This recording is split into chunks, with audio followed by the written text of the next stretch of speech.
দেখাবো আজকে মাসি সাঁকো। এর একটা ঘটনাও আছে। এই যে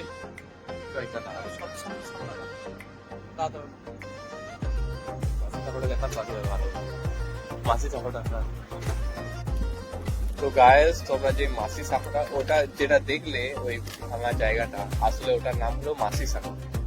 এবার এই যে গল্পটা হলো যে গায়েস রাজা তার মাসির জন্য এই সাঁকোটা তৈরি করেছিল।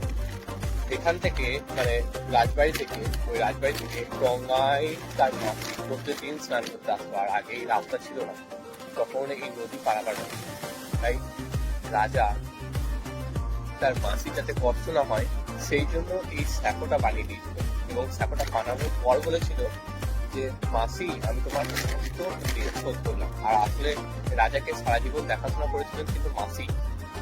এবার সেই মাসি যখন অত কষ্ট করে তাকে ছোট থেকে বড় করে এবং বড় করার পর যখন তার এই কথা শুনতে হয় যে একটা স্যাকো তৈরি করে দিয়ে রাজা বলে যখন মাসি এই স্যাকোটা তৈরি করে তোমার সমস্ত ঋণ শোধ করে দিলাম, তখন মাসির খুব কষ্ট হয়।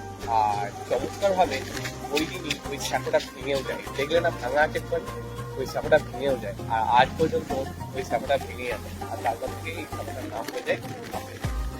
এবার এটা আমার শোনা হয়, এটা সত্য কিনা জানি না, কিন্তু আমি এটাই। এবার সেই ক্ষেত্রে তোমাদের